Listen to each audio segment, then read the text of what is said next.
কিন্তু এখন আমাদের মিডনাইট এবং রাত বা সন্ধ্যা দুপুর সকাল সবগুলো শো যে হাউসফুল যাচ্ছে।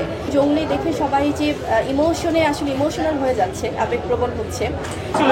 খুবই ভালো ছিল, অনেক ইমোশনাল ছিল, একদম কান্না করে দিচ্ছি। কোন সিনটা সিয়াম অসাধারণ, আর ফ্যামিলি নিয়ে ফ্যামিলি দেখার ছবি, বিশেষ করে বাচ্চাদের সবার দেখা উচিত ছবিটা।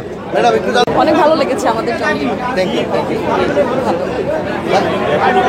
যে জঙ্গলি পারিবারিক সিনেমা, ভালোবাসার সিনেমা, অ্যাকশনস আছে, দর্শক দেখবে, কিন্তু এতটা ভালোবাসা দিবে সেটা আসলে আমরাও খুব অভিভূত। কেমন ছিল? ভালো ছিল। নাকি এভারেজ হ্যাঁ ভাই কি জঙ্গলি দেখছেন? কেমন ছিল? ম্যাডাম কি জঙ্গলি দেখছেন? কেমন ছিল? অসাধারণ, বেস্ট বেস্ট। এর কারণে আসলে আমি জঙ্গলিকে হচ্ছে 10-এ সবচেয়ে বেশি ভালো লাগে। কি অবস্থা? অনেক ভালো। জঙ্গলি মাইন্ড ব্লোয়িং, অনেক ভালো। থ্যাঙ্কস টু সিয়াম ভাই। কেমন লেগেছে? অনেক সুন্দর ছিল। কোন সিনটা সবচেয়ে ভালো ছিল? সবচেয়ে ভালো ছিল যখন ওই যে জেলের সিনটা ছিল, ওটা অনেক সুন্দর ছিল। খুবই ভালো ছিল, অনেক ইমোশনাল ছিল, একদম কান্না করে দিচ্ছি। কোন সিনটা সবচেয়ে বেশি ভালো? লাস্টে, একদম লাস্টে। এখন তো আসলে স্পয়লার দিয়ে লাভ নাই, সবাই দেখবেন, খুবই ভালো লাগে। একদম ছোট বাচ্চা থেকে শুরু করে 80 বয়সের বয়সোর্ধ যারা আছে, যারা আমাদের সিনিয়র সিটিজেন, যেটা মানে আপনি বলছিলেন, এই মানুষগুলো যে হলে ফিরেছে, তারা যে পরিবার সহ একদম সবাই, হাজব্যান্ড ওয়াইফ, মানে বাবা মা, ছেলের বউ, নাতি নাতনি সবাই সহ একসাথে সিনেমা দেখছে, এটা আমাদের বাংলা চলচ্চিত্রের জন্য যেমন খুব পজিটিভ, তেমনি পরবর্তী কাজের জন্য অনেক বড় চ্যালেঞ্জ। জঙ্গলি দেখে সবাই যে ইমোশনাল হয়ে যাচ্ছে, আবেগপ্রবণ হচ্ছে, এবং সব বয়সের সবাই যে দেখছে, এটা অবশ্যই আমাদের পরবর্তী সিনেমা, পরবর্তী গল্প পছন্দ করতে আসলে দায়িত্ববোধ আরও বাড়িয়ে দিয়েছে। সো এবং স্পেশালি আমরা বলছিলাম যে জঙ্গলি পারিবারিক সিনেমা, ভালোবাসার সিনেমা, অ্যাকশনস আছে, কমেডি আছে, সব আছে, তার পাশাপাশি কিন্তু এটা মিউজিক্যাল সিনেমা, অনেক সুন্দর সুন্দর গান আছে। সো বিশ্বাসের জায়গাটা ছিল দর্শক দেখবে, কিন্তু এতটা ভালোবাসা দিবে সেটা আসলে আমরাও খুব অভিভূত।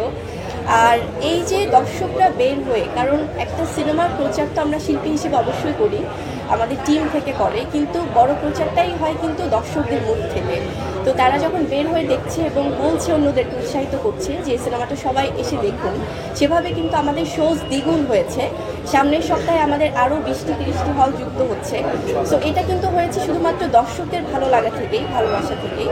কিন্তু এখন আমাদের মিডনাইট এবং রাত বা সন্ধ্যা দুপুর সকাল সবগুলো শো যে হাউসফুল যাচ্ছে, সো এটা সম্ভব হয়েছে শুধুমাত্র আমাদের টিমের পরিশ্রম এবং দর্শকদের ভালোবাসা, এবং অবশ্যই আমার যারা সাংবাদিক ভাই বোনেরা আপনারা যে আছেন, এই যে এত ক্যামেরা নিয়ে আপনারাই কিন্তু পৌঁছে দিচ্ছেন, কারণ তো পাখিকে কষ্ট না দিলে আসলে ভালোবাসাটা পাওয়া যাবে না।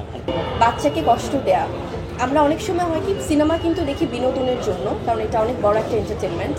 তার বাইরে আমরা অনেক সময় আছি না, আমরা ছোটোবেলায় যেটা দেখতাম, বা এখনও অনেক ভালো ভালো সিনেমা হচ্ছে যেগুলোতে আমরা একটু মেসেজ খুঁজি, যে সোশ্যাল মেসেজ আছে কিনা। কারণ সিনেমা এমন একটি মাধ্যম একটি সোসাইটিতে, যেটা অনেক কিছু চেঞ্জ করে দেয়, হয়তো মানে একদিনে সম্ভব না। জঙ্গলি এমন একটি সিনেমা যেখানে সোশ্যালি আমাদের আশেপাশে এখন যে ঘটনাগুলো ঘটছে, সেখান থেকে কিন্তু অনেক ধরনের মেসেজ আছে, এবং বাচ্চার রিলেটেড যেহেতু ব্যাপারগুলো, সেখানে অনেকগুলো ক্যারেক্টার তো ইনভলভ থাকে। আমরা আশেপাশে এখন দেখছি যে এত নৃশংস কিছু ঘটনা ঘটছে, যেখান থেকে কিন্তু আমরা নিজেরাই খুব সিক ফিল করি, যে আসলে তখন মনে হয় যে এখনই প্রতিবাদ করব, বা এখনই আমরা এটার বিরুদ্ধে কোনো স্টেপ নিব। তো আমার মনে হয় জঙ্গলি দেখলে অনেক কিছু বিষয় আসলে সবাই, বাবা মা হিসেবেও যেমন অনেক সচেতন হবে, আশেপাশের অনেক বিষয় আসলে তারা অনেক কিছু আমার মনে হয় যে রিয়েলাইজ করতে পারবে। লাস্টে অনেক ইমোশনাল আমি নিজেও হয়েছি, কারণ হচ্ছে গিয়ে বাচ্চাটা লাস্টে মারা গিয়েছিল, অ্যান্ড অনেক ইন্টারেস্টিং ছিল লাস্টের পর্যায়ে। জঙ্গলি কেমন লেগেছে? অনেক ভালো, অনেক ভালো। সুন্দর, খুবই সুন্দর, অসাধারণ, খুব ভালো লাগছে ভাই, একেবারে ভালো লাগছে।